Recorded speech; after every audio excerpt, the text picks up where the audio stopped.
What up, New York Giant Nation and football fans all over the world? It is your boy, MacDaGiantsFan. I'm with my guy, super dope co-host, Adam Costas. This is the real deal NFC East Round-Up. Punch that intro, baby. Cash flow.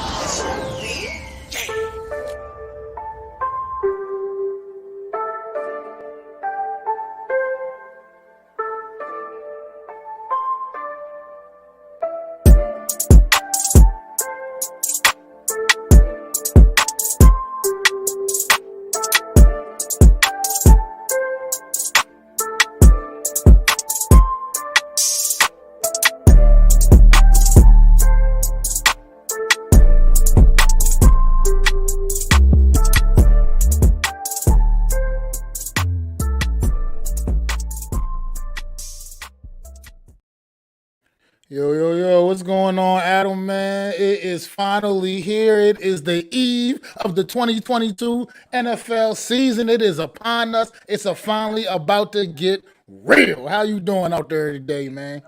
How am I doing? Well, people, this is how much I'm doing. Go check out my channel where I dropped my first LP of the year. It's called The Most Wonderful Time of the Year. Yes, I sampled Andy Williams. It's the most wonderful time of year. But people, you need to go out and do it. I would sing it here for you now, but I don't want our listeners to go away. But it's the most viewed video on my channel to date. And I'd like to thank Andy Williams for putting that in there. But Mac, it is the eve of the eve before football. And I am excited because we're finally here. The long off season from for the Giants, January to September has been a long 8 months. It certainly has been, man. It certainly, most definitely has been, man. And real quick before we get too deep, let me say what's up to some folks up here in the chat. What's going on, Alex, Big Blue in the Bronx? Thanks for stopping in, my brother, man. I need to go check his channel out too. It's about it gets him works with his brother over there, man. They do really good work, man. Go show some support. Sub up the Big Blue in the Bronx, man. AK Eagles podcast, my guy AK, the Eagles resident Eagles fan, one of the Eagle fans for Hardcore Sports Network. Always showing that love, man. Also, you know what I mean? He was on the show last week. So if y'all just know, go definitely sub with the AK, man, doing all that great Eagle work, man. Great Eagle content. And then what's going on, Mitch? Same likewise with Mitch, man. Does a lot of great Philadelphia sports, covers all the Philadelphia sports teams, man. Definitely a hardworking man right there, man. Definitely go show Mitch some support. Coach Ed, thank you for stopping in. Strong supporter of the channel, man. And definitely putting in that work grinding too. So sub up to Coach Ed, support Coach Ed, please do, man. What's going on, Philly B, man? That's my guy behind the scenes that does a lot of my editing magic, man. That's one of my tightest homies, man. Always showing me his love, dog. So I can't do this without him, man. He's definitely my guy behind the scenes, man, pulling some of those strings. Well, thank you for the dope intros that you provided for Mac and myself. I know that you did one specially for this show, so I don't know you the way Mac knows you, but I appreciate for the work that you put in. But yeah, so we all here. We are definitely here, man. It is the eve of the season, like you said, man. It's about to get lit, man. It's about to be real. We about to see what these teams really are made of. We about to see separate the boys from the grown ass men, so to speak, man. And we'll get a chance to finally see what this New York Giant team is all about, man. Because we really have no true idea, man. So we're going to see. Everybody sucks and says all the right things, but, you know, when they get on the field, it's always something different, man. I mean, yes, you're right. We are grown ass men in the studio, and we're going to be watching grown ass men take the field on Sunday. And we'll find out how everybody, not just the Giants, but how everybody in the NFC East stacks up. We can't just, can't just single out one team, but people get excited. No. I mean, fired the fuck up. You know why? Because we are here. Tomorrow's game, and we'll touch on tomorrow's game from the start. But tomorrow's game is a kickoff game. This is it, folks. Buckle up. Get ready. 17 weeks of nonstop action. You're going to be fighting with your friends. You know what I'm saying? Talking all types of smack. I can't wait. And without further ado, we're going to get right to it, man. And we're going to start off with this matchup down in Washington. The Jacksonville Jaguars visiting the Washington Commanders, man. I think this Washington Commanders team got some tricks up their sleeve, and I think they're going to be a team that had to be a force to be reckoned with in this division this year, man. I think a lot of people are sleeping, but I think they're going to go out there and make a little bit of noise this year, and they're going to get their season started off, I feel like, on a strong note, taking on the Jacksonville Jaguars at home. I agree with you. I just think Commanders are going to be in trouble when you talk about what they're going to do. Because this team is an up and coming team. I mean, they have a new quarterback. They don't have a new quarterback, but the Commanders do. But the Jacksonville Jaguars, man, they've been putting in the work, and I know that these are the games that we talk about with all of our teams. 50-50 games, I like to call them. And well, in this case, I'm sure Commanders are favored, but this is a game they should win. And if they don't win, if I'm a Commander fan, I'm running for the hills because these are the games that are going to keep you in the race down the road, right? You may not be in the race all week, but don't get yourself out of the race early on, right? Especially when the Giants are playing Tennessee, not really a favorable matchup for them. And especially when the Cowboys are playing Tampa Bay, not a favorable matchup to them. So get out. If you're the Commanders, you want to get out to a good start. I totally agree, man. This is like you said, we were having a little conversation about this earlier. When you look down at your schedule, you see games like this. These are the games you mark off as definitely winnable football games for you. And these are the ones you can't afford to go out there and lay an egg on. I believe at home opener, 9/11 in Washington, D.C., the nation's capital, baby. You got to represent, show, and prove, and you got to figure out a way to knock out these Jacksonville Jaguars. You cannot have a letdown against these guys. As we see AK putting his prediction up in there, he thinks Jacksonville goes up there and gets the upset 24-17 because he feels like Doug Mills went so well. Let's be honest. He's an Eagle fan, so of course he would want the Commanders to lose. But for me, I like Jacksonville. I like what they're doing. I like where their team is headed. Doug Peterson was one of the candidates I liked for the Giants, if he was even in the mix. I think people are underestimating the guy who wins the Super Bowl. It's hard to do. It's really hard to do. And it really is. Doug Peterson's one of those dark horse candidates. If he really put his hat in the ring for the Giants, I wouldn't be surprised if he was one of the top two candidates to be there. I know that he wasn't in the ring, so we're talking revisionist history. But the Giants were looking for a big fish at the time, a guy with some pedigree. Well, guess what? That guy has pedigree.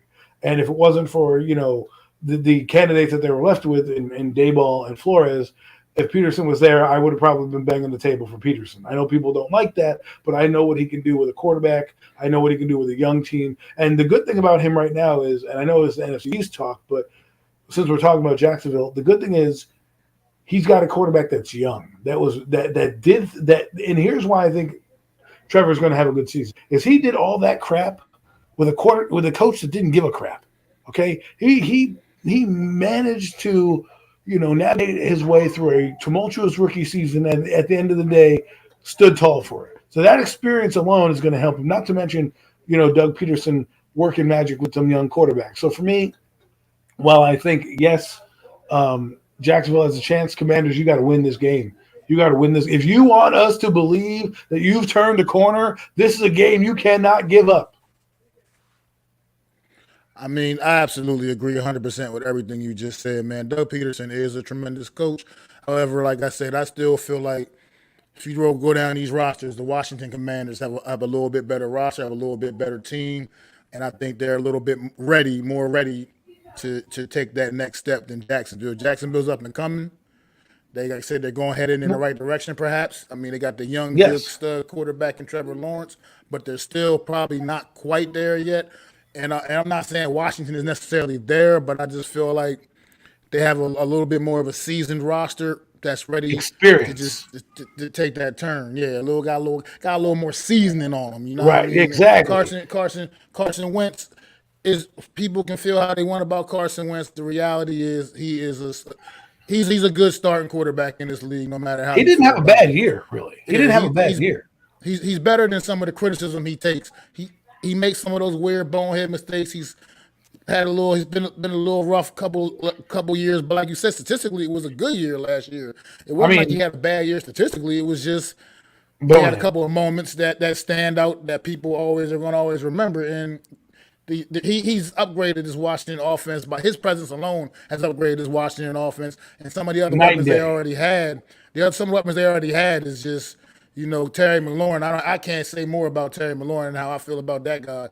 I mean, I wish we had a guy like that on our squad. You know what I mean? I wish we did, but don't we all?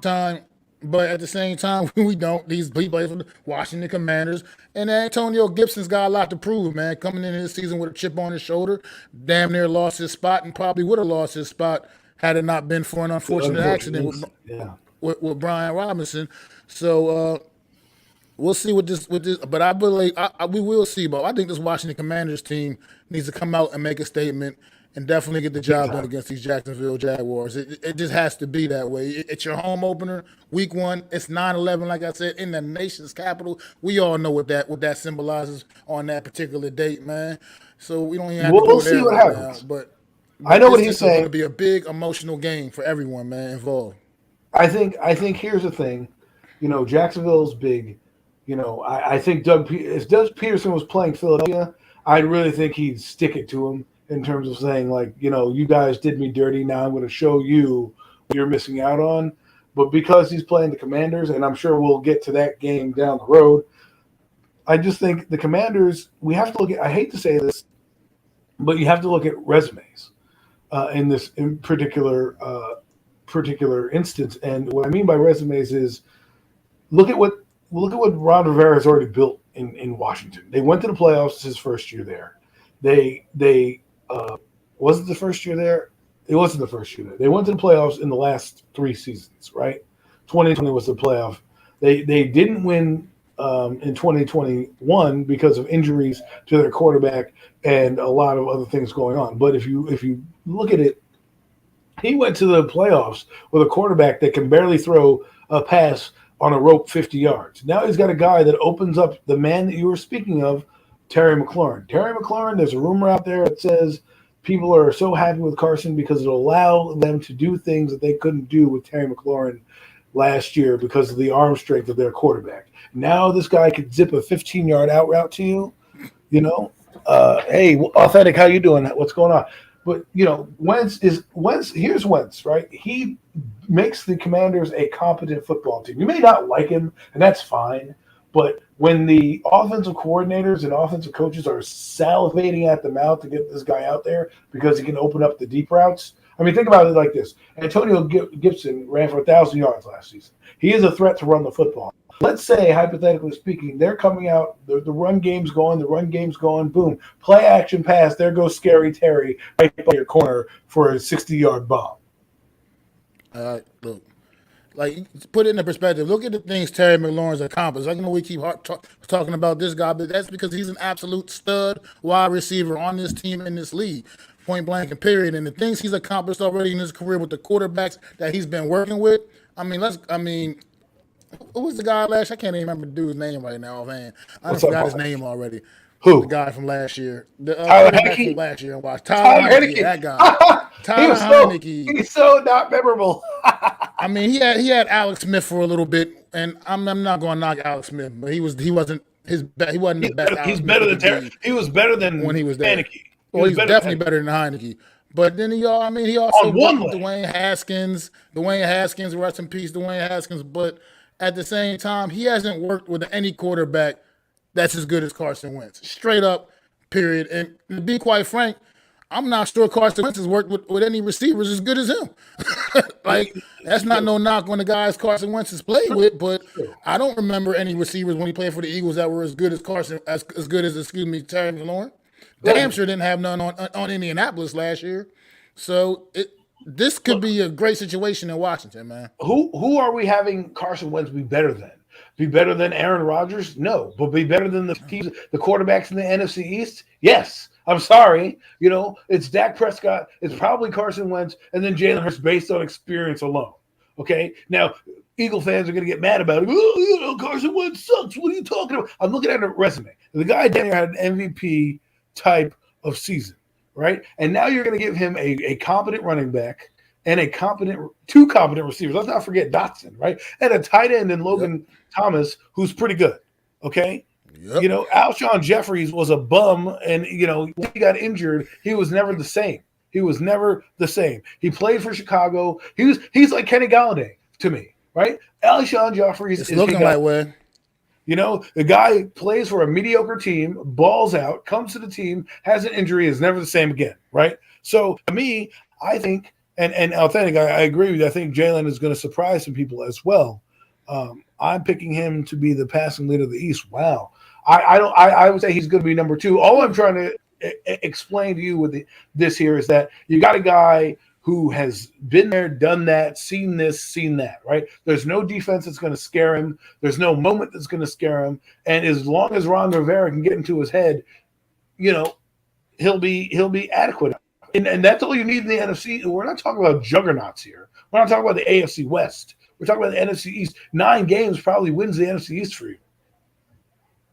Yeah, I agree. And once again with Carson Wentz also, it's just like I keep saying also, this guy also has something to prove. He has to prove that he is that guy that was selected number 2 overall back in 2016. He's got to prove that he can truly live up to that, because he's not some ancient old man. He's got a lot of good football left in him. He's got to prove that he can still be a starter in this league going forward, because he's on the verge of becoming just a journeyman if he falls on his face here too a little bit. So I think he's got that going on in his head, and as long as he can stay focused, man, Carson Wentz. This may be his last stop. This may be his last stop. Absolutely. I don't think if he doesn't do well in Washington, he's getting another star opportunity. This is it for you. Washington traded for you.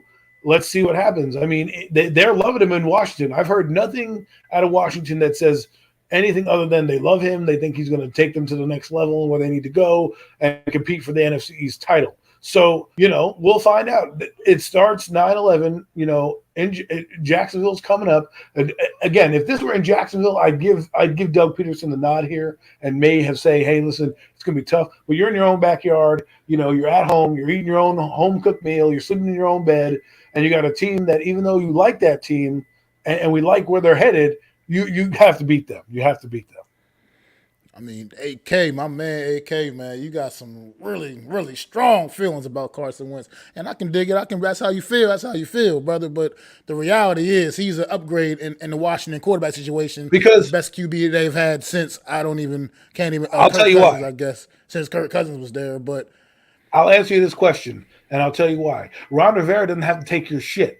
Okay, Fred Wright is your friend, so he's not going to tell you, hey, Carson, man, the locker room doesn't like you. No, because they don't want to hurt your feelings, But the actions speak louder than words. They got rid of him for a reason, because of the boneheaded thing in the locker room. Ron Rivera is a tough-nosed, hard-nosed son of a bitch. Sorry to use my language. But that guy is going to get Carson in line. And, obviously he had to sign off on the move. If he could do whatever he needed to do to make this guy good, he wouldn't have signed off on it. And Carson Wentz would be floating around right now, probably in Seattle or some shit. But he's not, Yeah, I mean, look, I'm not going to sit here and act like I'm some try to have some love fest for Carson Wentz. I'm just speaking the truth, man. He's an upgrade for what they've had in Washington, and he's going to be a factor on that team. He's going to make a difference. And if he plays as well as he played in Indianapolis last year, for instance, they're going to have some impact, man. They're just a team that can't sleep on this division. Like I said, I feel like, yes, the Eagles, Cowboys are probably, obviously the two top teams here on paper theoretically, but this Washington team can come out and surprise you, man. And I wouldn't be surprised if they made some noise, man. If even as far as to say, possibly win this division, the way I things mean, way things could play out, it could happen. Is what I'm I saying. mean, if you're, I don't have. We have a Manor fan on last week, and he was kind of saying the same thing. He's hoping that Carson and let me put this out there. He doesn't have to be MVP Carson. He has to be Colts Carson minus a boneheaded play or two, right? Because when he went to the Colts, he had 3,500 yards and 27 touchdowns, right? That's a decent season. 27 touchdowns, a lot of touchdowns in this league, okay? And he was playing on a team that arguably could have went to the Super Bowl. Now, again, they lost to Jacksonville, and shit happens in the NFL. That's why they say any given Sunday. But again, the ability's there, the stats were there, and so, you know. I mean, listen. They, I feel like a scorned lover is happening on this show right now because it's like, oh, Carson can't do this and Carson can't do that. Look, watch Hard Knocks, okay? Hard Knocks in season, you know it. Everyone in that building said it. But if you upgrade, you upgrade, right? And did he have a boneheaded play? We have no idea what would happen now, right? We have no idea because it's not in the second system to give that chance. Now, why they ride him out of town, I don't know. The locker room is the locker room, but again, I've heard nothing but good things in Washington, and for them, it's who is he better than? Who does he have to be better than? Taylor Heineke? Okay, so he has to keep his team afloat. If he goes 500, that may be in the division. That may be enough to seal their fate. I mean, yeah, I like I said, it's the whole. What's going on, Jeff? Man, everybody, I need y'all to just go right now. Take a moment if you haven't already. Sub up to my guy NYG Jeffy T 3285. He drops videos daily, updates, breaking by news, the minute, by the minute. Sports, it's like all crazy. Football, basketball, baseball, wrestling. My man goes all I gotta say is hard. When you get big, Jeff, please don't forget about me and Mac. You know what I'm saying? Word, bro. When he is rising to the top, man. Exactly. When you get to that top, just forget that you were on a show called Premium Takes, and we got you going. So don't forget about us, okay, man? When you get there. But yeah, no doubt, indeed, man. This game right here, this could be a fun game because I actually do kind of like Jacksonville a little bit going into this season, man. I think they one of those teams that clearly horrible. They had the first overall pick for the last 2 years in a row, but I think they're a team with the addition. Like I said, we talk about upgrades. Doug Peterson is an upgrade to this team as a coach. You know what I mean? Gives them credibility from the door. That gives them a little more credibility. They've added a couple other pieces that may or may not work out. I mean, they got Mr. Butterfinger, Evan Ingram's in there, who may or may not decide to learn how to catch footballs now. Who knows? I don't care because he's no longer a New York Giant problem. But they got added a couple other pieces, and I think that this team could surprise some people a little bit. Not crazy. They're in the AFC, and they're in the AFC South, where I think that's definitely a Tennessee Titan, Indianapolis Colt division. But at the same time, they are definitely going to be they're going to be one of those like a thorn in your side. They're going to be kind of like Detroit, but last year, I think, but actually win a few games. That's how I think, because Detroit was that scrappy team from a year ago that they didn't win hardly anything, but they made you earn every time you played them. You know what I mean? Jacksonville's going to be a team kind of like that, except I think they're going to actually win a few more games than Detroit was able to put together last year. So, but I still believe Washington is just a better team here at home on their home field, and they should definitely be able to go out there and take care of the Jacksonville Jaguars week 1. I agree with that. Again, we've talked enough about this Commander team and the scorned lovers that are in the chat about Carson Wentz, but we'll see what happens. Again, this is the game that we talk about 50-50 games, that if you want us to believe that you've turned a corner and that your message is done, you've got to win. Absolutely. Because like I said, when you look at this game on your schedule, when the schedule came out, I would like to think they looked at this and figured this is a game we should be able to win and we got to win. And it's just, like you said, it won't help your season if you're not able to knock off the Jacksonville Jaguars, man. Right. This is at home. You don't want to look back come January, the season's winding down, and you're like, man, if we had just beaten Jacksonville. Because think about it, right? Jacksonville last year, had Indianapolis just beaten Jacksonville, they're in the playoffs. That was the end of the game last year, right? Now you want to do I'm not drinking no haterade, man. I'm not drinking the haterade. You're the one hating on Carson Wentz. So who's drinking the haterade now? No, I'm kidding, AK. I love you. But what I'm saying is that Carson, you don't want to be the Commanders and sit back and let's say Jacksonville does what you say, Mac. They don't end up being a great team and they end up with 4, 5, 6 wins, right? You don't want to be one of their wins. You don't want to be the reason that you're sitting at home.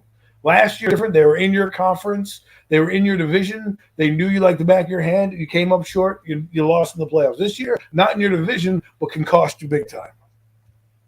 I mean, look at an example of that, like you just said. Look last year when, for instance, our 4-13 New York Giants, one of our 4 wins came against the Las Vegas Raiders. That almost cost them a playoff spot. You know what I mean? Because they lost a game to the 4-13 New York Giants. So when everybody else in their division won that game. So thankfully for them, they beat the Chargers to get in, right? But if they lost to the Chargers or tied, they would have still been in. But that could have cost them big time. It didn't. But this one more important because it's an easier road to the playoffs for the NFC. But anyways, I think we've talked of this team. Yeah, just get your finder. You got Washington in this one. Yes, I have Washington winning against Jacksonville. Yeah, I definitely got Washington in this one as well. What's going on? Unpopular Opinion Sports, and also known as NYG22. If y'all don't know, man, he's got his own channel too, Unpopular Opinion Sports, and he be putting in that work. Go ahead and definitely check my guy out, man. Dropping all that content on the New York area sports teams, man. Doing a lot of other fun stuff, man. He putting in that work. So definitely go ahead and sub up to Unpopular Opinion Sports, man. Really would appreciate supporting that brother, man. AK, don't worry. You're not in timeout. I get if you a reprieve. You went through the Wentz years. I get it, man. But we having fun with it. But you have to admit that he's the best quarterback that the Washington team has had since I don't know. I don't even know the last good quarterback. I guess Kirk Cousins. So Kirk Cousins, yeah, that was the last good one they had when they franchised him like 3 years in a row. And look at him. He's still. I mean, I hate to talk about Kirk Cousins, but man, the Redskins should. The Commanders should have kept him, right? I mean, he's throwing for 4,000 yards every season, except for like 2 since being a starter in the league. So I mean, people hate Kirk Cousins, and it is what it is. But hey, we got to move on. But let's go on to the next team, and that would be. We're gonna move on to the Philadelphia Eagles. Going over to Motown, baby. Visiting them Detroit Lions, them scrappy Detroit Lions, man. This is going down to Motown. This is a funny game, man. This is a game where the Eagles got to make a statement as well, man. You can't go in there and have a hiccup against this Detroit Lions football team, man. Like, that's not even going to be acceptable with everything that everybody thinks these Eagles are supposed to be this year. This is one of those games where I honestly don't see them losing this one. But I feel like you not only got to win, you got to win big and let everybody know that you are that much better than this lowly Detroit Lion team that only managed 2 wins last year. I think they were 2 or 3 wins. I don't know what they had. They had less wins than the Giants, and that's pretty bad. So, like I said, though, this team was tough and scrappy, and you had to earn every bit of everything you got against them last year. So. How you feel about this one, Adam? My thoughts are that they got to do what you said. Do exactly what you said. Beat that team and beat the brakes off that team. If we're going to continue you a Super Bowl contender, you got to do that. You got to beat this team. Look, he has the Eagles 38-21. They are a scrappy team, and we'll see what they can do on that end. But I have the Eagles having to beat the team. Don't be like we said about the Washington.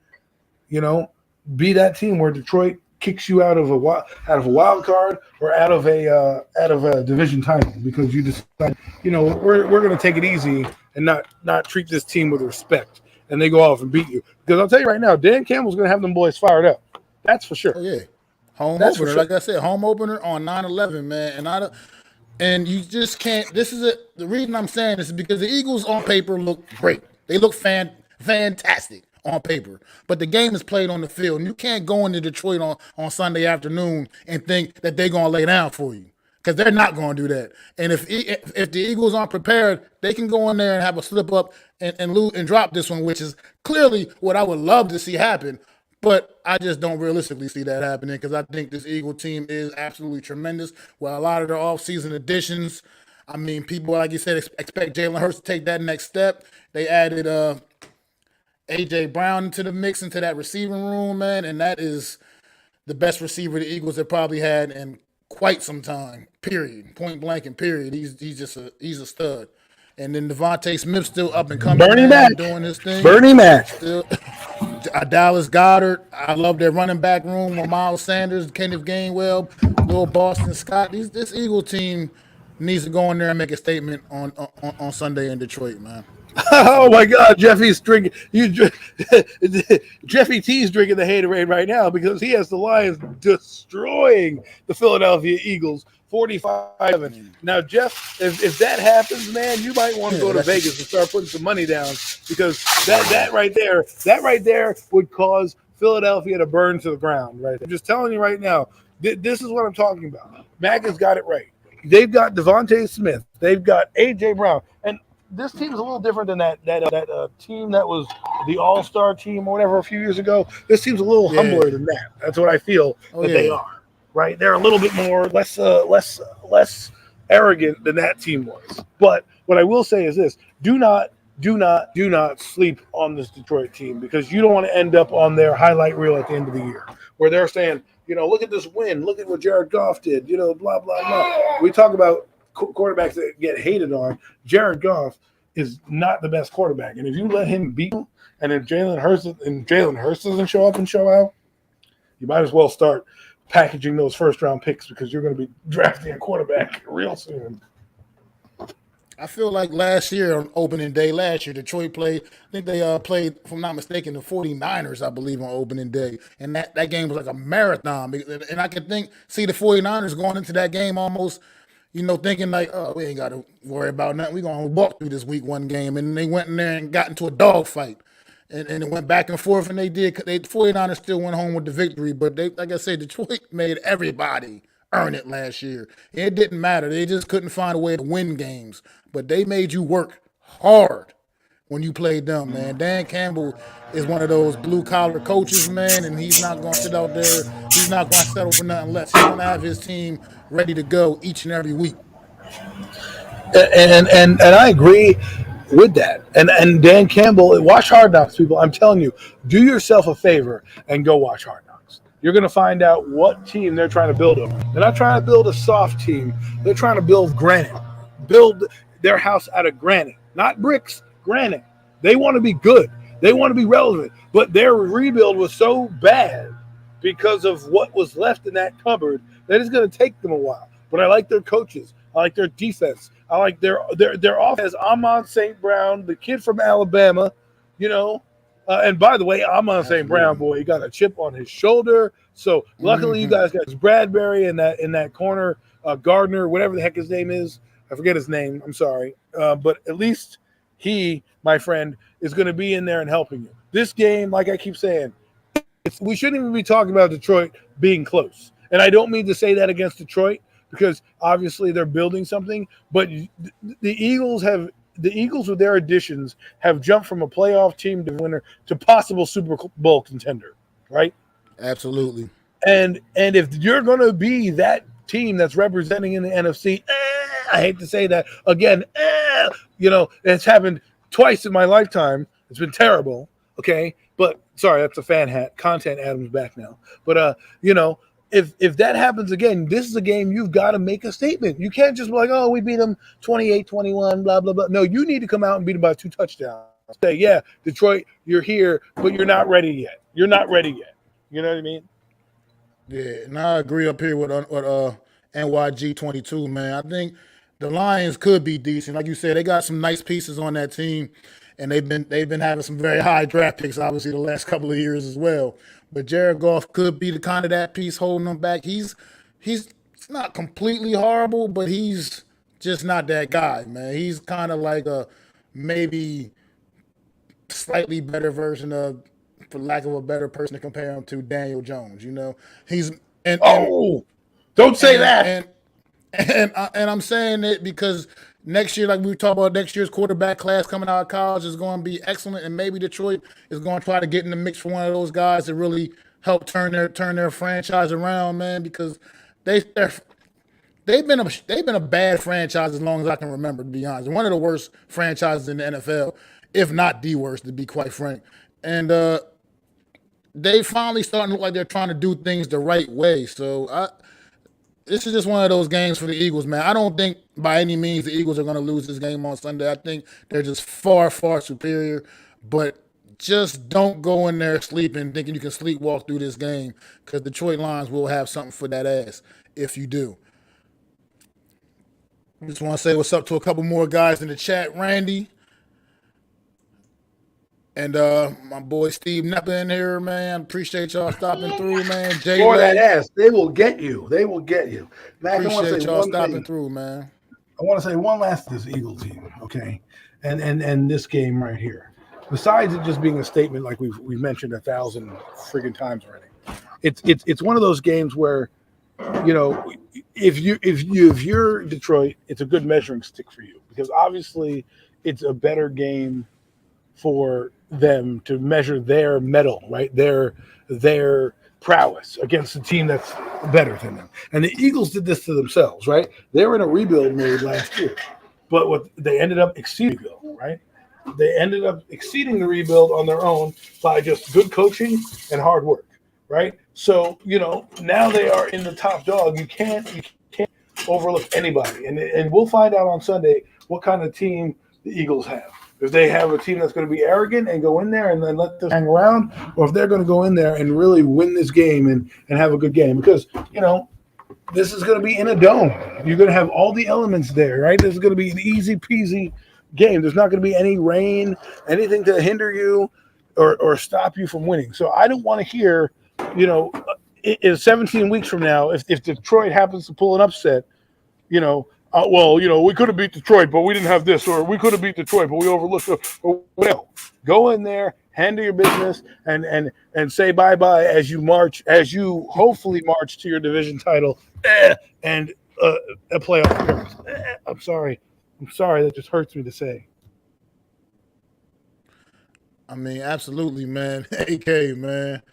I mean, I agree for sure. They're going to fight. Like you said, they're going to fight, man. Detroit will definitely fight, but at the end of the day, the Eagles are just flat out the better team, and I can't imagine them losing this football game on Sunday, opening day, to get this season kicked off. And like you mentioned earlier about the Dream Team, I don't really compare. This team is nothing like that 2011 Dream Team season. That all that team did the off season was talk before they proved a goddamn thing. This team is out there. They like their focus, got their eye on the prize. And like you said, they made moves that made them not just a team to compete for this division. They made them a team to compete for a possible to win the conference and represent the NFC in the Super Bowl. So we'll see how it turns out for the Eagles. So I definitely got the Eagles winning this one. I think they're going to win it pretty comfortably, to be quite frank. All right. Well, I guess that leaves us with two more teams to deal with in this NFC East round. Where do you want to go here? Well, I'll say the best for last, brother. and we'll go to Sunday Night Football with Tom Brady and his Tampa Bay Buccaneers going down to Jerry World to visit those Dallas Cowboys. And this one could be interesting. It's been a very, very strange preseason and last couple of months for the Tampa Bay Buccaneers. The Dallas Cowboys are dealing with injuries all over the place. Somebody's on the line. So I don't know how this one could possibly go. This is going to be a tough one to call here, because I think both of these two teams are coming into this game with some serious issues. But yet, both still two very talented teams. One led by the GOAT, and then the other one led by uh, Dak Prescott, who sometimes plays like a regular season GOAT. He just hasn't seemed to be able to get it done when it really matters most. So I don't understand you, Mac. I don't understand you. It's Jerry on the line. It's Jerry on the line. I just can't. I couldn't wait any longer. Adam, you need to sit down right now in your chair and shut up. All right, Jerry's got this call right now. Okay, let me tell you something. Mac. Okay, you over here on your high and mighty chair with your computer over there, trying to tell me that my Cowboys in my stadium, right, Jerry World, I think you forgot that we're playing down there, has no chance against Tampa Bay. Well, I'll tell you something. We just signed Jason Peters, okay? He is probably, arguably, one of the best tackles of all time, okay? And Jared Jones knows, well, excuse me? What did you say, Mac? Jared. He's like literally almost my age. You know what, Mac? You know what, Mac? You know what, Mac? I don't want to hear it from you right now. Okay, we did a physical on him. He looks fine. Okay, I checked his feet personally. They are fine. They are ready to go. Me and Mike McCarthy and Jason Peters are sitting with us in the hot tub right now as we speak. You want to talk, Jason? I didn't think so. But anyways, Mac, I'm going to tell you this before I give Adam, that idiot host of yours, the phone back, that dumb Giant fan. You're going to be surprised when our Cowboys, that's right, my Cowboys, end up kicking that old geriatric with plastic surgery, Tom Brady's ass all over Jerry's World. And that's all I have to say about that, Mac. I'm going to give the phone back to Adam and get back on my yacht.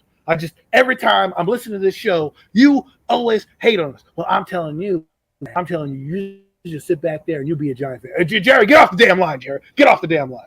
He's right. You're going to lose. You're going to lose to Tampa Bay. You're going to get your ass kicked by good old geriatric Tom Brady. Actually, Mac, here's my one thing. I will say thank you, Jerry, for calling in every week. It's getting a little boring, Jerry. Can you watch your own football team instead of coming on an NFC East podcast? My God, people. Anywho, I think this is a favorable matchup for the Cowboys. I wouldn't have said that early on at the beginning of the offseason and even training camp, but with the injuries, there's apparently Chris Godwin not been cleared yet. I don't know. I know the chat is very good. You can fact check me on there, but last I saw a couple hours ago, he wasn't ready to go yet, and they've had some injuries that could derail this team. We'll see what happens. The Cowboys' interior line is going to have to take advantage of that weak Buccaneers offensive line. If not do that, it's going to be a long afternoon. And we'll really find out if Cole, the Cowboy fan, is right with Diggs here. We'll really find out. We'll really find out right now. Because I know we got into an argument last week about how good this guy is. Guess who you have coming down the pike? You have Mike Evans and you have Julio Jones, okay? I don't care what anybody says. Julio Jones is going to be that guy for Tom Brady. He's going to be like, yo, I get to play at Tampa, no state tax. I get to kick some friggin' butt. Trayvon Diggs, you better be ready because you might be toast. You might need your butter, people, because he's going to get his bread buttered on Sunday. I think this is going. I think Tampa Bay does maybe squeak one out here, man, down in Jerry World, man, because I think Dak's gonna have to get acclimated to the receivers he's gonna be working with, other than CeeDee Lamb and Dalton Schultz. Everybody else out there is gonna be. Other than practice, he doesn't have a lot of reps with these guys other than practice, man. And, but are they really on their receivers, or are they going to rely on their two running backs out of the backfield? I think they're going to try to rely on those guys, man. But if all else fails, Dallas Cowboys like to try to air it out, man. And I just don't know if they have the offensive line to protect Dak to do so. Nor do I think they have the receivers to make the plays right now. Honestly, I'm curious if CeeDee Lamb can go out there and step up and take over the reins at the receiver for them and do it by himself without having another good. What's up? I think that CeeDee Lamb is better than you think. I'm not knocking how good he is. I'm just thinking we haven't really seen him without like an Amari Cooper or a Michael Gallup out there. You know what I mean? Other guys that are also to be respected by a defense. So I just got to see it first. I'm not knocking his talent. I do believe the talent is there, but I got to still see it before I can just. I'm not 100% sure if he's got the green light to go. I heard there was like rumors about the possibility of it. I didn't know if it was true or not. I know we're only at Wednesday, but we'll get more information as they go. Look, I agree with you. On the Tampa Bay side of things, I was going to say too, real quick, their offensive line issues too. It's going to be who knows what we're going to get because Tom Brady. We know one thing with Tom Brady that's not like to get hit. That's not a good. We know what can silence Tom Brady is a good pass rush. New York Giant fans know that immensely. A good pass rush will silence Tom Brady. So if Dallas can get something going with that, get some pressure on Tom Brady, especially up the middle, up the gut on him, man. It could be a long night for Tom Brady and that Tampa Bay Buccaneer offense, possibly. Well, I think it might be a defensive struggle than we think, only because Tampa Bay's defense is still good. Still have Levant David. They still have Devin White. They still have some big time players out there to help them out. What I'm worried about with Tampa Bay is not necessarily their team; it's their head coach. Right? Is he going to be the guy to get them to over the hump? Is he going to be the guy? Because Bruce Arians, we had the track record. Bruce Arians brought two different teams to the playoffs and even the Super Bowl. He's been on winning teams. Not saying Todd Bowles has, but Todd Bowles, let's call it spade a spade, didn't have the greatest track record with the Jets, right? So I'm worried that down the road, maybe not in this game, but down the road, will that hamper Tom Brady and his team going forward? And we'll find out. The other thing that I'm curious about is if Dallas has a tumultuous start to the year, what will happen with Mike McCarthy? He's already on the hot seat, right? Are they going to play for him? Because we'll find out a lot about this. We'll find out a lot about every NFC team. You're probably going to hear me say that a lot. We'll find out about this Cowboy team. If the offensive line is as bad as we think, if the loss of Amari Cooper is going to hurt them as much, and then we'll see what happens. If they steal a game from Tampa Bay or the Bengals, if you're a Giant fan, you want that. And the reason you want that is because you don't want to play a hungry Cowboy team who's 0-2. They're not going to look at the schedule and be like, yo, we just got rid of these two heavy hitters in the defending AFC champion and a team that's been to the playoffs and a Super Bowl champion as well. Now we get to play the lowly Giants. You want them to have something to hang their hat on. So hope that the Cowboys beat Tampa Bay. So that game come Monday night, while it won't be easy, it's going to be like, all right, well, we beat Tampa Bay. So, I mean, yeah, I think this game started off when you first saw the schedule camp release. This was one of those ones you highlighted like, oh, this is going to be a great one. And then all these guys, all these injuries and everything, it's kind of taking a little bit of the shine off of this game a little bit. But it's still a good way to kick off Sunday Night Football for the season, man. I do see a very close one here, though, man. But I think Tampa Bay maybe can go ahead and squeak one out because I just can't ever. It's hard for me to ever bet against TB12, man. It's just hard. It's just hard for me to bet against the GOAT, man. Tom Brady finds a way at the tender age of 45, folks. Yes, that man is 45 years old, still running out that tunnel, and still, as far as I know, anyway. I haven't seen him. Obviously haven't seen him in the preseason or anything, but still pretty damn effective. So, and as long as that line can hold up good enough for him, he's going to make plays because he's Tom Brady, and that's what he's been doing for the last 20-some-odd years in the NFL. 2 years in the NFL? What? Yeah. What is that man doing? Mac, think about this, right? Just think about this, okay? 20 years ago, you were a young buck in life. Word. You know what I'm saying? Word. You were, Chase living life the way it is. We know your age. 20 years ago, where were you, right? 20 years ago, where was I? I was in high school. Not to date myself that far back, but, Mac's a little older than me. He was college age. He was the older crowd, getting them older girls. I was trying to find I'm a month older than Tom Brady. He's 1 month younger than me. We both 45 years old. We a month younger than me. Damn. I don't mean to. We're not bitches or women on this show, so we're not afraid of our age. But damn. I never say damn. Like damn, 20 years. Okay, that's unheard of in this day and age. In any sport, not just I mean, you had Robert Parrish playing till he was damn near 90 in the NBA. Like it rarely happens that you get a player that lasts this long as a fan. And Robert Parrish wasn't as effective as Tom Brady was as his old ass. I mean, Dikembe Mutombo could have been 45. They don't have a birth certificate from where he was in Africa, right? So I'm just saying, you don't normally see that. The last quarterback that played was like Vinny Testaverde. He was like 45 years old, still playing. Steve DeBerg. Yeah, It's just crazy to think. To me, the fact that I wake up every morning at the age of 45, and I know how I feel when I wake up in the morning, and I know there's no way I could get out there and play no NFL game. The fact that this guy gets up with all the abuse his body's taken over the years. Now, granted, he's been behind some good old lines, but at the same time, NFL football for over 20 years, that's just not something you would expect anybody to be able to do and sustain and play at the level he's played at. That's like Muhammad Ali or George Foreman coming back at like 50 and beating people. Not from some charity event, or some one-off fight. It's like, think about it like this, okay? If you're a wrestling fan out there, it's like Ric Flair of wrestling.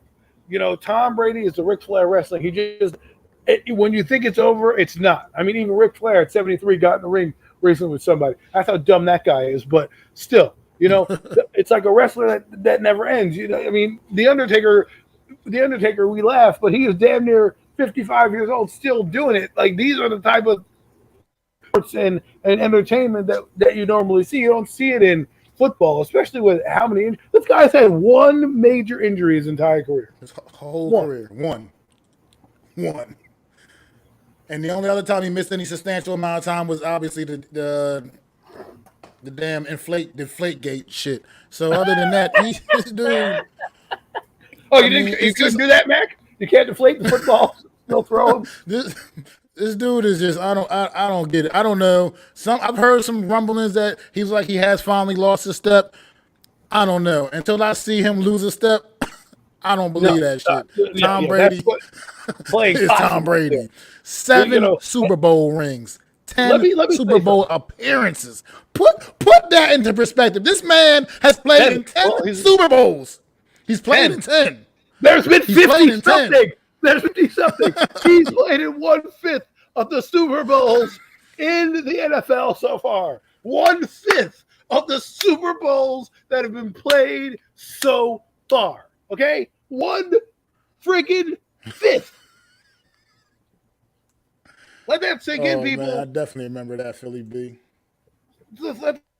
Let that sink in. Here's a strong opinion of Tom Brady. Only 40K for a punt? You better give me 100K. Tom Brady is the most overrated player in team sports history, according to Unpopular Sports Opinions. And now you know why his channel was called Unpopular Opinion Sports, man. Listen. Look. I look at it like this. I hate a lot of players. I never was a fan of Kobe, but I respected his game more so now and after he retired than growing up because I loved MJ and nobody was touching MJ in my eyes. So I hated Kobe for that. Deion Sanders comes to mind, another guy who I respected his game but always hated him. Right, but Tom Brady, more than most people, I don't hate him. I don't really hate the guy. I don't think he's overrated. You know why I know he's not overrated? Because it's not like he went to Tampa Bay and failed.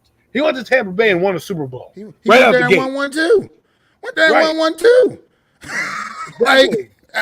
Well, I mean, would have won 2. Yes, would have won 2 Super Bowls, right?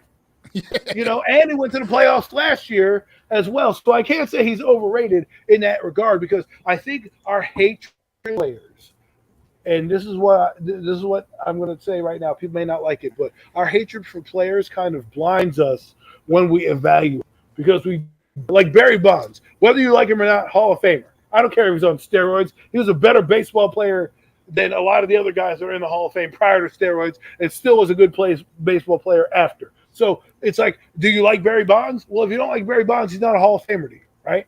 If you don't like Tom Brady, you think he's overrated. I mean, to me, who I think is overrated is Drew Brees, but no one wants to talk about Drew Brees because he's a nice guy and everything like that. It's your reputation.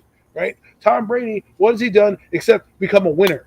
Listen, people, we may never see another guy in the history of the NFL go to 10 Super Bowls, let alone win 7. I mean, yeah, literally.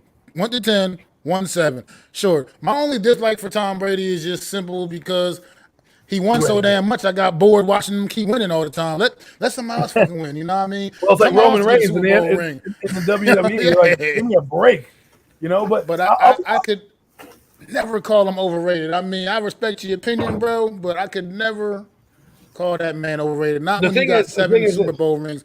You can literally put a ring on almost every finger on his hand.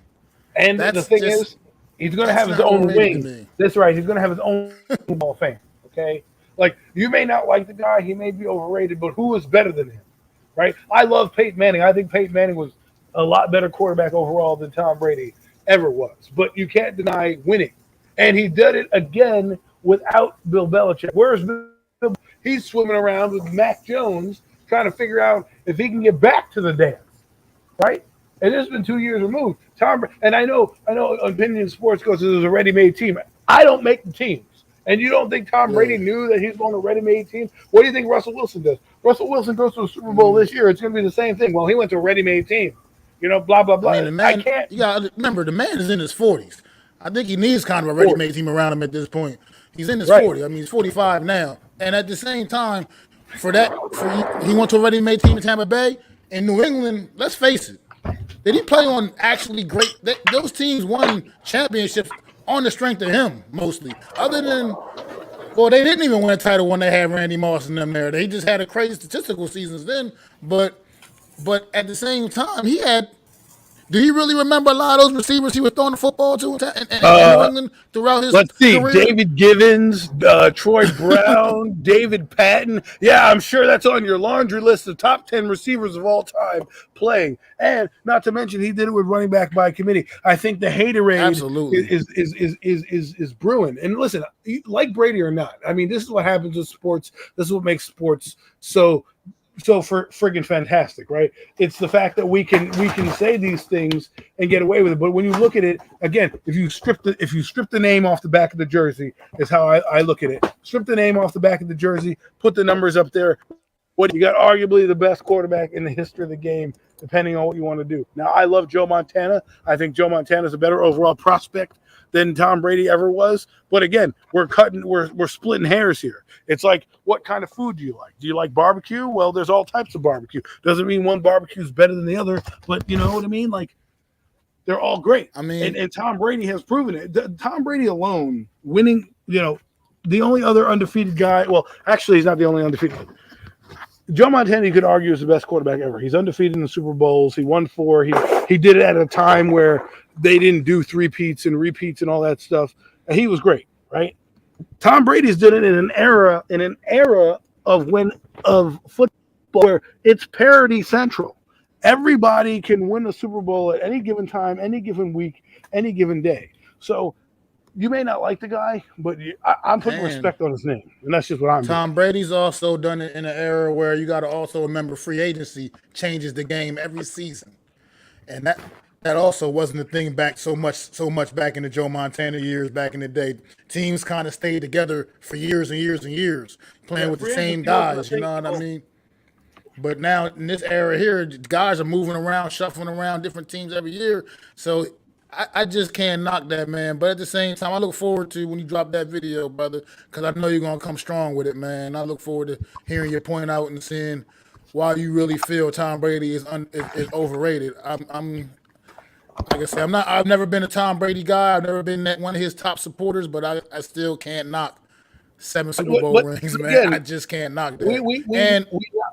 Look, Brad Johnson won a Super Bowl. Do I think he's the greatest quarterback ever? No, but he had a great defense that got him there. Trent Dilfer won a Super Bowl. Do I think he's the greatest ever to get there? No. I can't blame him for having Bill Belichick, arguably the best mind. Are we going to say now Bill Belichick's an overrated coach because he had Tom Brady at the helm? Give me a break. The guy's won more Super Bowls than any coach in the history of football. Okay? And just because I know I'm getting a little angry. I don't mean to be passionate. It's an NFC East show. No, it's not that. We went down a rabbit hole, a Tom Brady rabbit hole. Right. Crazy. Yeah, sorry. NFC East. Let's get back to it. Nah, this is I just final thoughts the on N- Dallas Tampa Bay game, real quick. You said you think Tampa Bay wins this game? I think Tampa Bay wins, but for some reason, there's a funny feeling in my gut that the Dallas Cowboys are going to steal it. But I'm going to go with Tampa Bay. I think Tampa Bay squeaks out a close one here too, down in Big D. At least I hope so for sure. But I think they do. And we'll revisit that Tom Brady talk another time, man, because that could be a fun one, man. I can't wait for you to drop do a that whole video damn on Popular segment. You can do a whole Opinion damn Sports, show man. on this. Because I really look forward to seeing you make it. I know you got some strong points lined up, and I'm curious to hear them out and listen and see what you got to say, man. But right now, based off of what my assessment of Tom Brady is, I can never put the word overrated in front of his name. Because, Well, I will say this like before we go. 7 rings, man. I'll say this rings before we ain't by go on accident. You don't get that to by the last. accident. I'll say this when we go on to the last and final game. Jordan would have mad points in this day and age of the NBA if it weren't for the Detroit Pistons and the way they played basketball then. So yes, you can't hit the quarterback now, but let's be honest, with the injuries that happen, with the free agency that happens, to do what he's done in 3 different decades is incredible, right? And I can't knock a team for staying at the top. This is what we do. We hate a team that's at the top. We nitpick, we dissect. We're like, oh, he can't be as good. We did it with the Cowboys back in the day. Oh, Troy Aikman. Like, give me a break. Like, you respect this game, do it. But I don't think he's overrated. You may not like him as a quarterback. You may not want him as your top 10 guy. But I respect 7 rings out of 10. Absolutely, man. And we got one more game on the docket, folks. We all know what that is. Sunday afternoon down in Music City, 425. The New York Football Giants visiting them Tennessee Titans. What you got, Adam, man? I'm in the singing mood because we're going down to Nashville. 425. Listen, people, this is one of those games for the Giants where it's going to be a tough game for them. I really do believe that. And call me a hater or whatnot. But let me say something first before I get into this game. All right. I was perusing around last night on some podcasts. Authentics, I joined his. He had a great show. There's another one that I was just trolling in the background, kind of listening to what they said. And somebody dropped this nugget on me. They said, well, if the offensive line is protected, Daniel Jones could possibly throw for 38 touchdowns. I said, 38 touchdowns? I said 38 touchdowns. Did I hear that right? Yeah, he said 38 touchdowns. If the offensive line blocks. Now, let me say something about that. If the offensive line for Patrick Mahomes, he can dissect any defense. If the offensive line blocks for Joe Burrow, he can dissect any defense. If the line blocks for Tom Brady, he can block any defense. Hell, if the line blocks for Joe Burrow, they would be Super Bowl champions right now. But they didn't. And that's the point. And Joe Burrow didn't have time to make the throw that he needed to just because of the line. So my point is this. Yes, Daniel Jones might be a good player.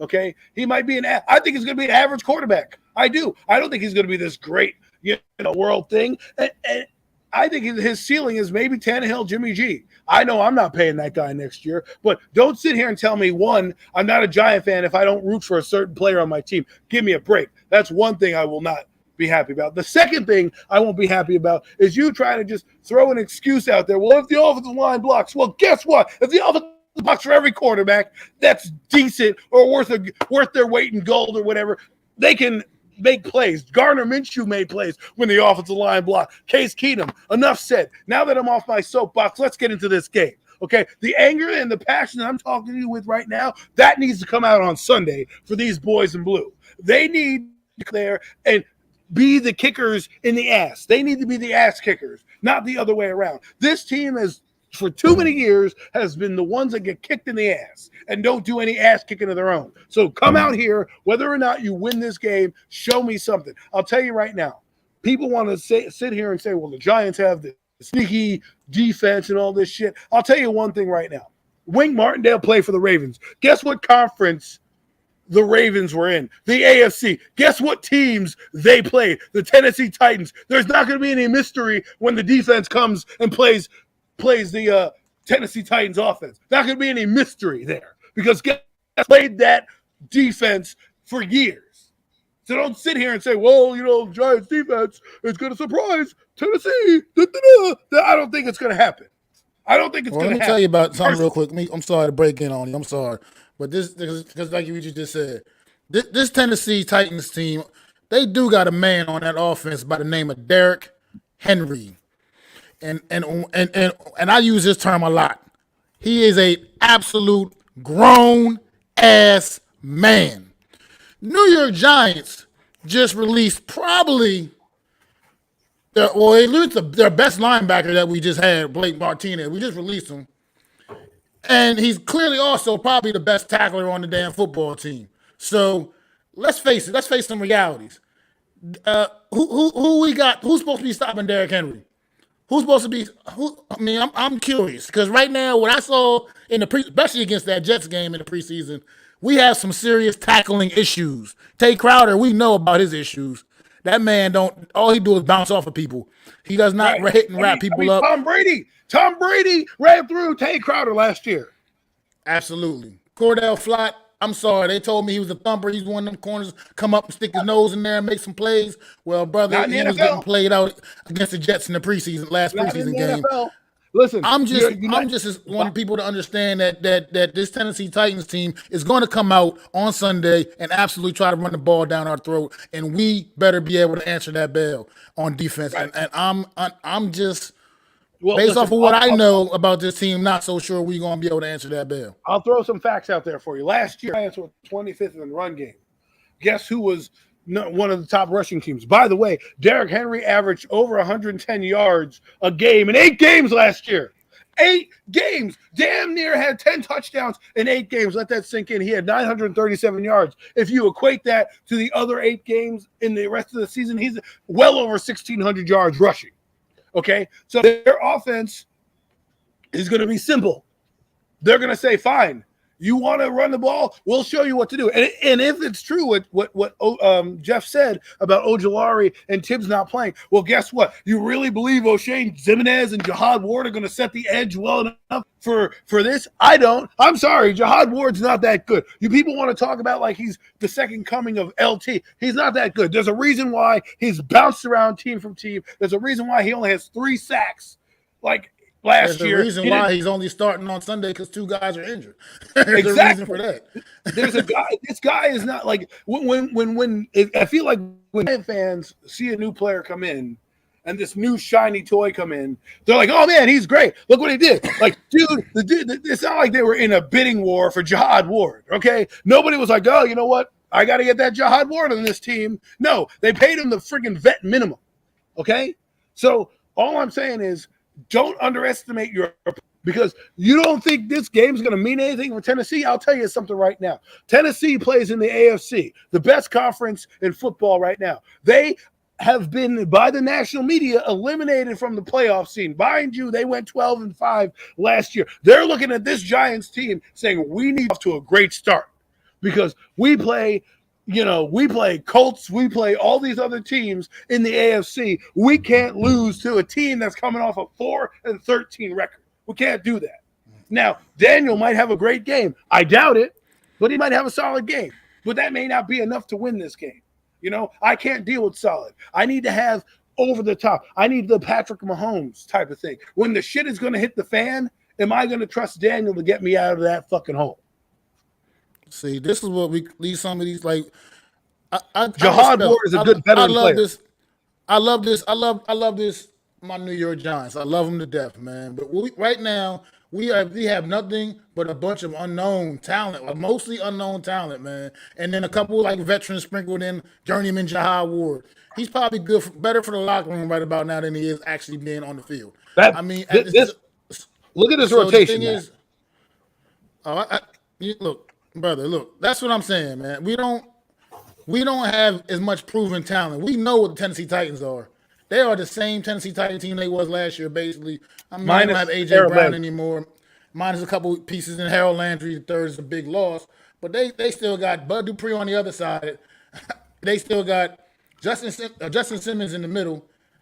And I think they have an IA or something like that. His name eludes me. But here's 8 sacks came from Jeffrey Simmons. 8 sacks came from their other defensive tackle. That's 16 tackles. 16 sacks alone from their interior guys. Not to mention 12 from Harold Landry. Guess what? They have Rashad Weaver, another guy that they had a couple sacks here, and the third person that's going to be there. So if you like our rotation of O'Shea and Zimenez, Old Dominion's finest, Jihad Ward, some guy that no one ever heard of until this year, right? And Quincy Roche, who's going to be a call-up. If you like that guy's better than Harold Landry, you got another thing coming, okay? Because this is the reason why I'm telling people, don't sleep on Tennessee. I want to win this game just as much as everybody else. I really do. But if you look at the facts are the facts. Doesn't mean you can't win any given Sunday. Understand it. Any given Sunday, that's why they play the game. But at the end of the day, if you're stacking it up, there's a reason why they're underdogs, the Giants, going down to Tennessee. There's a reason why this team is what it is. I don't know if it's me or if I'm just naive to it, but everybody thinks Brian Daboll and Joe Shane are Bill Parcells and George Young. Like all of a sudden, we've got these guys, we're walking into a playoff picture. And like you just gotta temper those expectations, please, Nation. Like I said, if 4-13 wasn't enough for you two last year, if 4-13 wasn't enough to make you temper those expectations last year, I don't know what else can. Like I said, I'm not gonna let this team. I love this team, but they are not gonna stress me out through this football season like they did last year. I was literally stressed out over this team last year because I expected this team to be good last year, and they were absolute shit. Absolute shit. And the thing is, and they have not made the kind of improvements that make me feel that much better. I just addressed that. I just addressed that unpopular opinion. You may not like my opinion on this right here, but I said don't sleep on this defense. Tennessee ain't no damn juggernaut. Yeah, but they've seen the Ravens defense, which is what we're playing. So it's not uncharted territory for them. You know, it's not like you're walking in and Brian Daboll picked some guy from, the NFC side of things and they've never seen this before. They've seen Wink Martindale's defense not only during the season, but in the playoffs. Okay? So don't sit here. I don't want to poo-poo your excitement. I don't. But don't come on here and tell me, well, we're going to beat the Titans. And you're not giving any respect to a team that went 12-5 last year in the best conference. Number one in the AFC conference last year, played about half the season without Derrick Henry and never lost a beat. Facts. Straight facts, homie. To pull a page out of Randy that's Moss. just the reality. That's the reality. Everybody talking about they lost A.J. Brown, that they're going to just fall apart. And Harold Landry, I get those are big losses. Big major losses, but this is a good football team with a good, solid foundation, and they proved that they can weather the storms and they can overcome adversity. I mean, that's what they've proven that.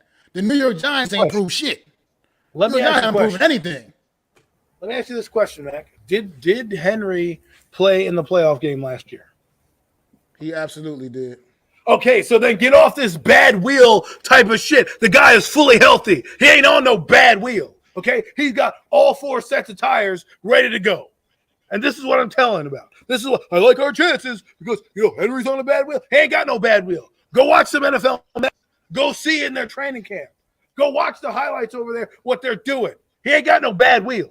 He's ready to go. He's jumping. He's jump cutting. He's running motherfuckers over the way he's been running motherfuckers over. And he looked bad. That was in January. It is now September. You don't think that he was healthy coming back in that game? Come on, people. Come on.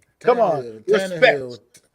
Also, their quarterback Tannehill, man, he's clearly just an average guy, but he's got to be looking over his shoulder, so he's got a little extra incentive to step his level of play up as well. I mean, got Malik Willis right there snipping at his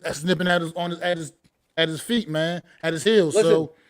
Listen, I don't want this as much as everybody else. But if we're eating humble pie if I'm eating humble pie come Sunday, fine. But let me tell you this right now. Derrick Henry has played better defenses than the New York Giants. Okay, he's run on better defenses than our New York Giants. I don't know if you guys know this, but we're not the 86 Giant defense. Okay, it's not like our defense wasn't really that great last year. We were 25th in rushing last year, 25th. So now you're going to take that same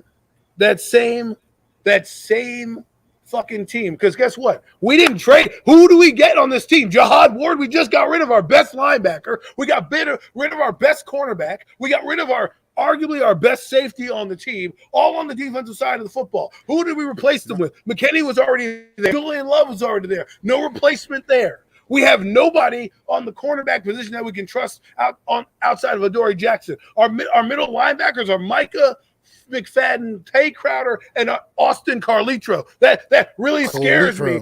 You know, like it's not Carson, Banks, and Taylor out there. Okay, like we don't have a hand lining up at defensive end. We have Jihad fucking Ward and O'Shane Zimenez. The only two guys on defense that I know are going to bring it are the two defensive tackles. Now, if Derrick Henry, I swear to God, if Derrick Henry goes off this week because people want to say that he's washed up or, think that he's not going to be good and he goes off for 150 yards, don't come on the stream next week. I'm telling you this right now because I will murder it. Just like you'll murder me when the Giants win on Sunday. You're like, they lost. I'm just telling you what I see.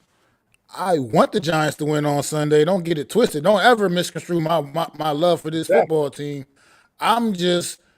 It's been 10 long years. Let's face it. It's been like 10 long years.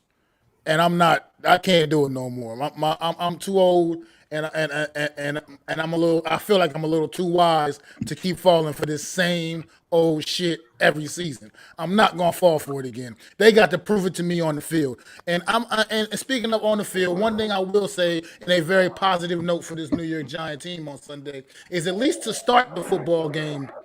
Looks like we're going to be, other than a couple injuries on the offensive line, be fairly healthy. We got full complement of receivers out there. Kenny Galladay, Darius Toney, Sterling Shepard, Wan'Dale Robinson, Darius Slayton. Dan Jones is going to have all them guys. He's going to have Saquon Barkley in the backfield. All healthy, ready to go on Sunday. Kadarius Toney just got fully cleared, not even on the injury list anymore for this Sunday. So he's going to have all of that, at least to start the football game. So we'll see. Yeah, he might get injured walking out to the practice. We will see if that will be a big impact and make a difference for this game on Sunday. But other than that, that's about the one real ray of hope I can see in this game because I honestly think our defense is going to struggle trying to contain Derrick Henry and the Tennessee Titan offense, which is not a lights out offense. But I can feel like they're going to come out and absolutely try to pummel us. And they're going to try to pummel us with Derrick Henry. And we know what Derrick Henry can do. We know what he is. I mean, it's just he's a known commodity. New York Giants have a lot of unknown commodities. It's just a difference. That's the difference in these two teams right now. Tennessee is established. They've been a good team for the last X amount of years now. It just is what it is, man. We know what we're getting out of them. We don't know. I just don't understand the disrespect to our opponent that we're playing. This ain't the Carolina Panthers we're talking about here. We're talking about a team that was the best team in the country. Not they won 9 games or they're the Jacksonville Jaguars. We're talking about a team that arguably, if all goes well, could find themselves back in the playoffs. Okay? And I'm not trying to tell you guys you're wrong or not to. Titans are not world beaters. Okay, guy, I get you, but I can only go with what they did last year. They were the best team in the AFC last year. That means nothing. Who were the Giants last year to even say that they could walk in the same shoes as the Titans last year? Why? Because you think 4-13 is great? Like what kind of delusions do we have here if we think, the people who the Titans are probably the same people who think we're winning the division. It's like I speak this way about the Giants because this is my squad. Let me get on this. I feel like I can talk like this about the Giants because they're like my little sports baby. You know what I mean? They're my little sports child, the New York Giants. And I can speak of them a little more candidly than I do the others. And I am going to be a little more. I'm going to be a little more harsh and a little more aggressive when speaking about this team that has been breaking my heart for the last 10 years. Like I said, I live in Eagle country. I deal with Eagle fans constantly on a daily basis, and I got to hear their shit all the time and about how bad my team is, about how much better they are, about how much better they are than us for how many years. And not only that, it's just this team, as they've got to prove it to me on the field. They have to. I mean, the games played on the field, they got to show me that they're truly taking that next step. It looks decent. Looks like we're maybe turning a little bit of a corner, but we still haven't actually seen it. And the preseason didn't show us shit. So I don't know what to expect come Sunday. How am I disrespecting the Giants? How am I disrespecting the Giants when they've disrespected their fan base for the last years? Putting out crap products, but yet you want to tell me and sit here I'm disrespecting the Giants when everyone's telling us, well, they can beat Tennessee. Tennessee's are not world beaters, blah, blah, blah. The team went 12-5 last year. You don't think that they want some respect? Well, guess what, people? They're gonna make the Giants, or at least we're gonna know who we're respecting, because if they go in and beat us, they're gonna be like, yeah, put respect on my name, because they're not afraid of us. Just like Carolina next week is not going to be afraid of us. The Giants went 4-13. I know people are optimistic, and I'm optimistic as well. It doesn't sound like I'm optimistic, Adam, because you're disrespecting the Giants. You're picking them to lose. No, I'm giving you a reality check. Reality check is we're not as good as you think we are, and that the media's done. The media's done had a bukkake for this team. You know, great. What has Brian Daboll done? And don't give me the fucking facts about the Buffalo Bills. He's never been a head coach in this league. Okay, it's a whole different ball game. It's different. You know what I'm saying? All I'm saying to you guys is don't disrespect the Titans because you want to feel good about the Giants winning. It's okay to say the Giants are not a great team right now. It's okay. And if they come out on Sunday, I'll gladly eat humble pie if they come out and win on Sunday.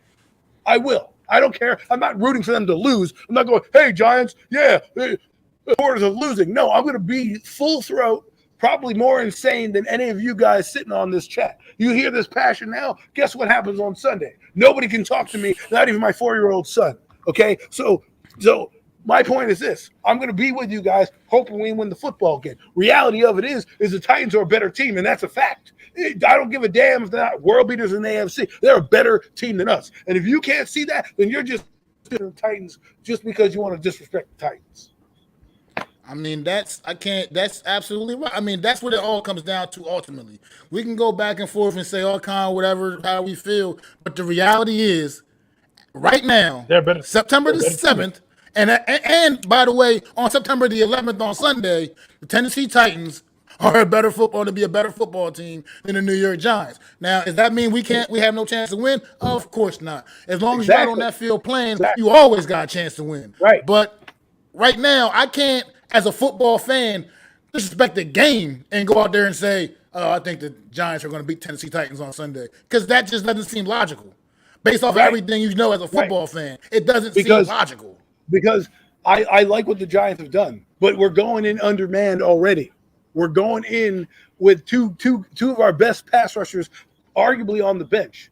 Now, defensively, people aren't giving respect to the other side of the football for Tennessee. What has the Giants done offensively outside of a preseason game show they're going to be capable of handling arguably one of the best defenses in the NFL? By the way, they were top 10 in points allowed last year. Number 9 in points allowed last year, the Tennessee Titans. The Giants were not top 10 in even points scored. They were at the bottom of the league, okay? The personnel hasn't changed much. The offensive philosophy has. The offensive line, yes, it's going to be good, but you need to respect those interior guys of that team. It's going to be a tall order for this team to come out here and look good out the gate with a offense not familiar with and moving parts. If this game were week 7, week 8, I'd have more credence and say, well, yeah, we have a better chance of beating this team because we know what we are right now. We don't even know what we are as a football team. We don't even know what Brian Daboll's going to run. Okay, he's got 7 receivers on the field, right? And 2 tight ends. We don't know if he's going to come out full spread offense or if he's going to come out in 12 personnel. We have no idea. But we also have no idea how this talent is going to perform. I can tell you one thing right now, though. Don't expect that interior. Don't expect that Tennessee Titans to just let Kadarius Toney and Sterling Shepard wreck a football game. They're not going to do it. They're going to say, all right, we're going to stack the box. We're going to stop 26, and we're going to see if number 8 has improved at any point in time. No, okay, number 8. If we lose because Daniel Jones has 400 yards, we'll take that instead of Saquon Barkley going for 300. I mean, it's like I said, this is a touchy situation. Obviously, we're all a lot of passionate Giant fans in here in the chat. I respect all y'all opinions and I love it, man. I'm glad y'all have been taking part of this chat, this conversation, man. But one last point. I call this show the real deal NFC East Round-Up because I'm gonna give it to you as real as I can possibly give it to you. And right now, we're just not a better football team than Tennessee Titans. I don't know. Until we prove otherwise, I can't with a clear mind say that we're gonna go out there and win this game on Sunday based off everything I know right now. Let's be real. It's not like this is not like this is in social media. This is the 1980s. They don't have film. They have film of both Kansas City and both the Bills. They're going to take concepts out of that. They have talent. The Giants don't have a juggernaut offense. We don't have this juggernaut offense that you guys think that hasn't even been proven. We haven't taken a regular season snap. I will take the experience over the mystery because guess what? Tennessee ain't scared of the Giants. They ain't walking up like, oh my God, what are they doing? It's such a mystery, Scoob. What are we gonna do? No, they're coming up here like, all right, well, we got our game plan. Let's see what happens and adjust. Like, don't act like the Tennessee Titans are these idiot teams. I mean, this is what I'm saying, people. Like, all I'm saying to you is this: respect thy opponent. Thank you, my brother.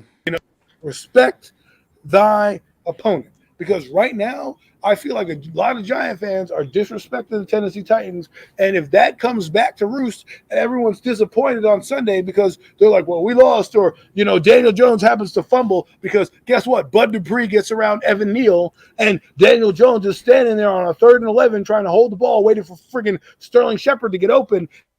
And they go for 6. We're not going to be sitting here talking about, you know what I mean? All I'm saying is respect it. Now, next week, the Giants play a tough defense and a tough running game. Like, this isn't Doug Peterson.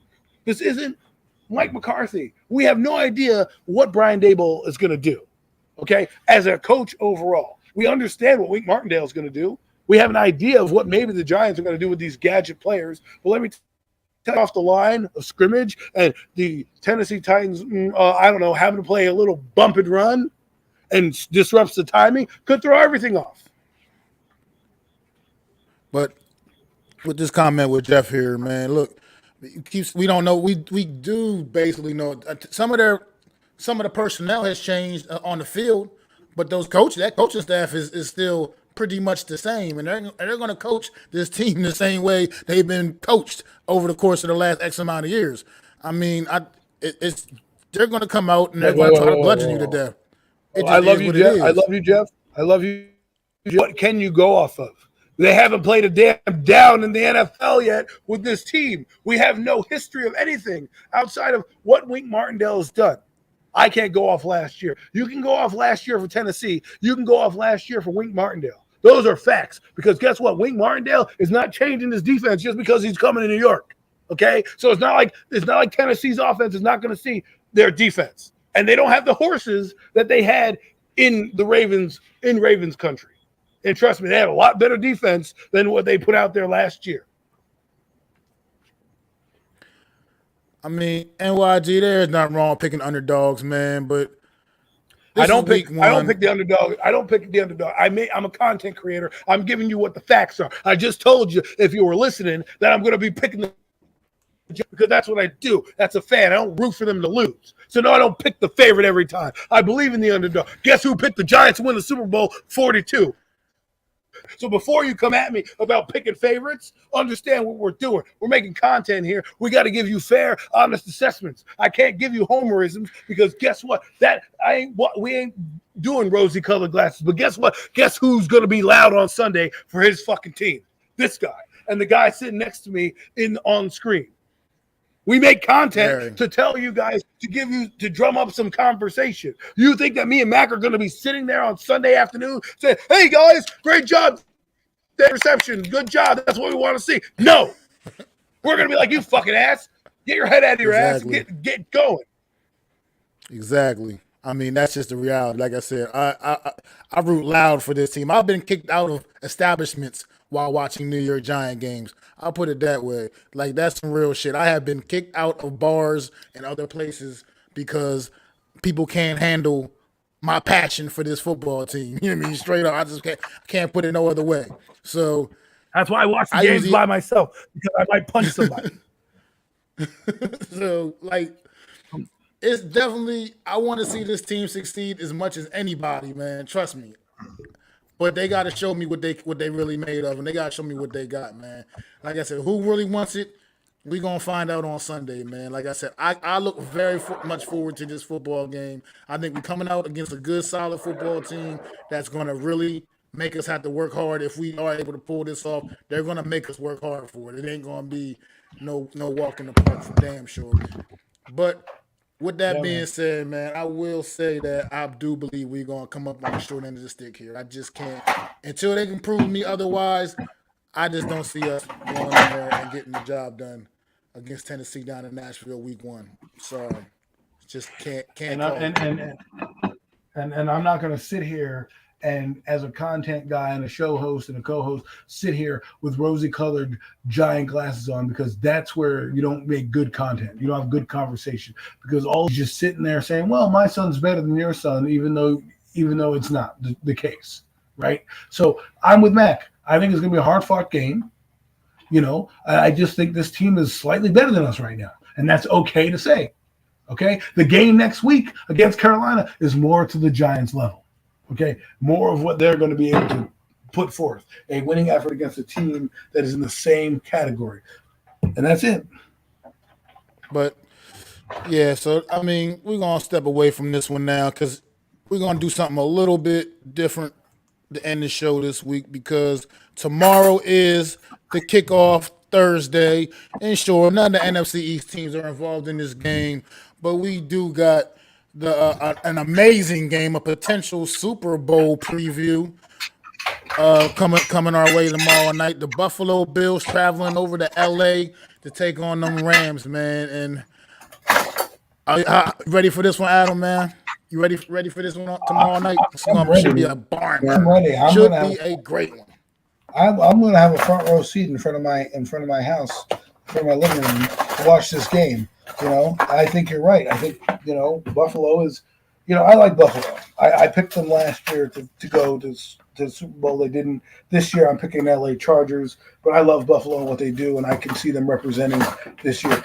The other team that's getting disrespected is the Rams. They're getting a little disrespect on them too. By the way, Allen Robinson is pretty good.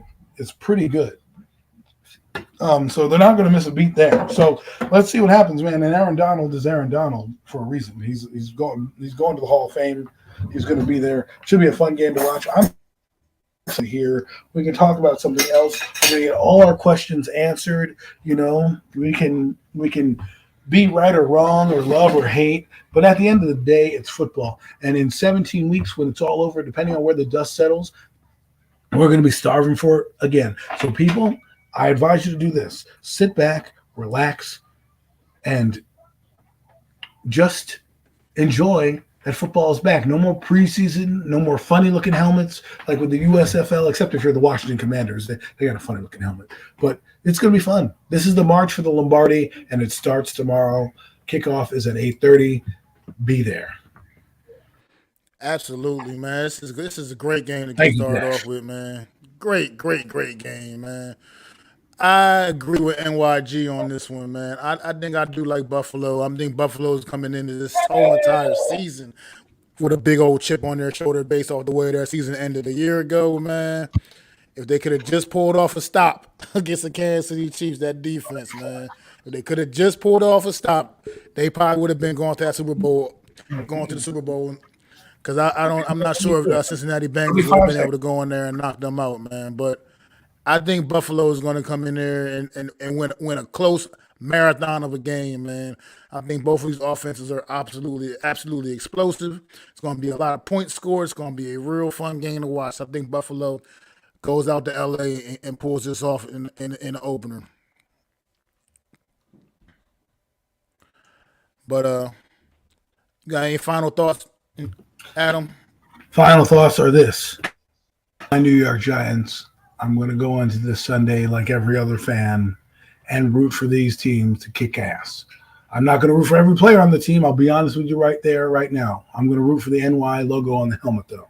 And may the chips fall where they may. I don't expect them to be great, but I expect them to be in games. I expect them to be a competent football team, and I expect us to have a lot more fun than we did last year. Last year was a snooze fest. I could literally go and come back and not miss a beat with the Giants offense. So people, just enjoy it. Let's stop fighting as Giant fans, because at the end of the day, this team's in Joe Shane and Brian Dable's hands, and they have a plan for this team going forward.